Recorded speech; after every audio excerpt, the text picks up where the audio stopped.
Whether we wanted it or not, we stepped into a war with the Cabal on Mars. So let's get to taking out their command one by one. Valus to Ark. From what I can gather, he commands the siege dentures from an Imperial land tank outside of Rubicon. He's well protected. But with the right team, we could punch through those defenses, take this beast out, and break their grip on Freehold. So, I've been wanting to make this video about my Destiny experience, given that the franchise will be turning 10 this year, and especially with the recent changings and stuff going on at Bungie. I figured that I would do it now because who knows what will be of Destiny come next year. I want this video to only focus on the positives of this game because this was such a bright spot for me in my teenage years. I would even go as far as to say that Destiny is my favorite game of all time. So I guess this will be my thanks and farewell to this series because I'm not as passionate as I used to be even up until 2 years ago. And I think that's fine. I've gotten over 1,000 hours out of this game. So I'm very fond of this game for being a staple in my video game life and low-key a bit into my personal life as well, because I still want to do things for this game in the future. At the end of Destiny 1, I made a video very similar to this, but since I was 17 years old, I'm not going to recommend anybody watch that video, but it is still up on my channel. So this video is going to explain what made this game special to me. I'm going to try my best to put that into words. So to start it off, I played Destiny during the beta. I'm not even sure how I heard of this game, but I'm glad I did because I was immediately hooked. A game like this was new to me at the time, a first-person class-based shooter with other elements involved to bring kind of a new take on the first-person shooter genre. I will also say that this is coming from the PvP side because that's what I mainly played. Yes, I do know Destiny is a PvE focused game, but I genuinely enjoyed their PvP for a good 8 years. Anyways, I was a Titan main, of course. It's literally like the best class, duh. And I even have a wallpaper on my desktop to prove it. Probably 85% of my hours are on Titan.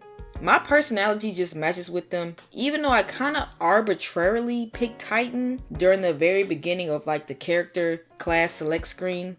But even going into their lore, it just makes me even more proud to be one. Like, have you even heard of the Battle of Six Fronts? To go back to my experience, just the nuance of playing a new game is always fun because no one really knows what's going on. Like getting your first ever exotic drop, that's all very new and fun.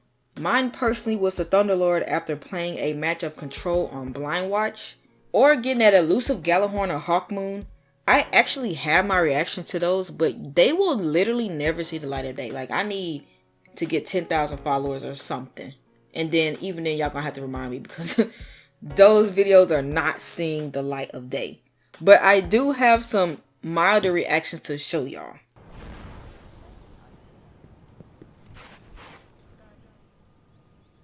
Ready to assist. No freaking way.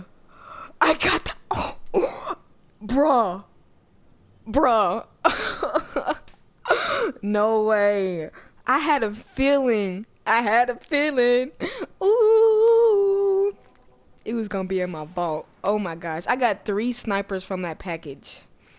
I opened my package up and I did... God is good, y'all. God is good.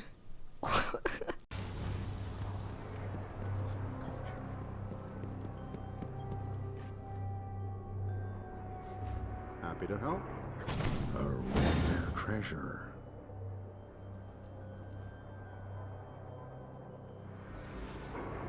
This is when I used to do the weekly nightfalls on each character because I wanted those guns bad. If you were there, you knew.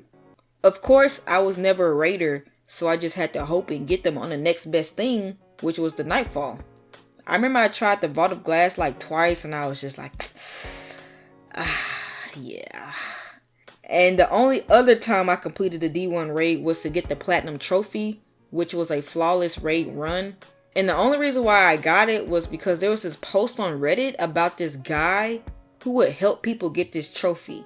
I joined his Discord and he invited me into his session on like a random Saturday and he got us through it. And this was years after Destiny 2 came out. So shout out to him because he really did not have to do that. And of course I had to get the platinum because if I don't, then I'm not a real fan. So now To quickly go through my D1, the Dark Below of course was the first one, and it was the one that really changed the tone with Eris Morn and them. Like, oh, your entire team died and you lost your eyesight trying to get to Crota? So this is real, okay. This also brought my favorite looking exotics, the no backup plan of course. I wanted these bad, even though I did not have the DLC, but when I got my hands on them, I literally never took them off. I just liked the way they looked. I didn't even run Bubble Titan. Then with the Taken King, my favorite DLC of all time, I even have a poster on my wall to prove it.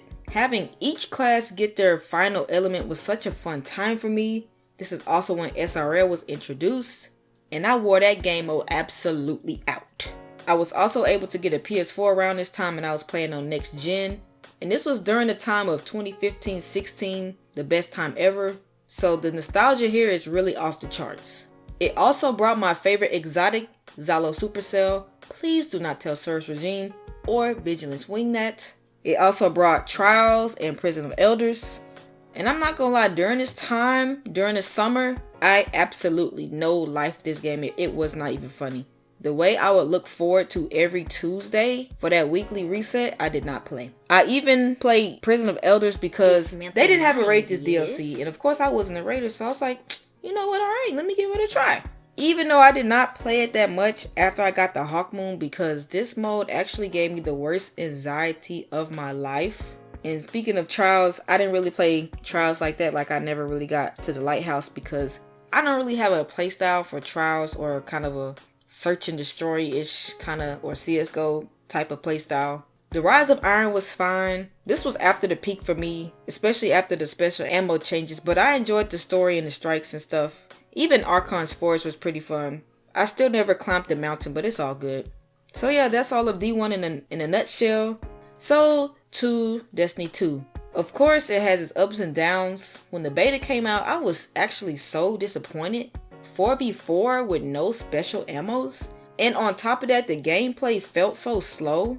I actually made a video on the beta as well, and it's still up on my channel, but there was no random rolls on the weapons, and so I maybe only played for 3 months max, and I probably took a little break for 2 years, all up until Forsaken, where I did not fully come back. And that DLC really shook up the landscape, because at that time I was fully playing Overwatch. But I came back. I mean, we had new supers, new maps, new guns, destinations, exotics, you name it, it had it. This is when I really enjoyed Destiny again, even though it was not perfect. Far from that, actually. This is when I was grinding for Luna's Howl, and that sniper when you would shoot, and if you missed the bullet would come back. I mean, I was fully invested again. And this is probably my second highest peak in Destiny. It gave me that feeling of kind of the nuance we had in Destiny 1 with all the changes. This time I was only a PvP player and a little bit of blind well here and there outside of farming for new weapons past sunset. Since Forsaken was free and I was only a PvP player, I didn't get any of the DLC. Even now, I was on the outside looking in when everybody got Stasis and Strand and even the new Light Dark subclass. Because playing PvE wasn't my cup of tea, and I just rocked with what I had, even though I was missing out on weapons, exotics, and supers. Since I was in college, I didn't have $50 plus a season pass every time a new DLC came out to only do an activity a handful of times. So that's how I played for 3 years. I was a free-to-play player in a game that really wasn't free to play. So I kind of fell behind in the story, and I really only knew what was going on because of that. I could loosely follow the news and such from like the world's first race and all the different buffs and nerfs, but that was really it. And for some reason in like mid 2023, I just became disinterested in the game. Even when I did have time to play video games, I did not play Destiny, even though I wasn't even playing Overwatch at the time. I think after years of only loosely following the game kind of caught up with me. After the light subclasses 2.0, I think they were slowly losing me. The game became more complex than what I had time for, and I couldn't keep up. And now I just think there's too many abilities. I tried to stick around for the mode where abilities were significantly reduced, but it really barely came around. Even when trying to record gameplay for this video, I had the same feeling that I had a year and a half ago. I just don't have the same feeling for this game anymore. And that's okay, because it's been around for 10 years and survived many so-called killers, and not too many game franchises can say that. Even now with the final shape, the player count isn't doing too good, and it does kind of look like the beginning of the end, especially with Marathon and a mobile game. Oh my goodness! People will eventually tire out, especially with a game like this. But I was glad I was along for the ride, even for smaller things like certain creators like Mr. Fruit and them. My name is Bife, Cammy Cakes, Dado of course. I enjoyed all the lore videos and gameplay. When I was in college, actually, the D2 OST, what's his name, like Michael Salvatore, he was in like my Spotify Wrapped for 2 years straight. And maybe one day I can show y'all my idea that I have if it's not too late. But yeah, that's all. Thank you for listening to me ramble about my favorite video game. Peace and chicken grease.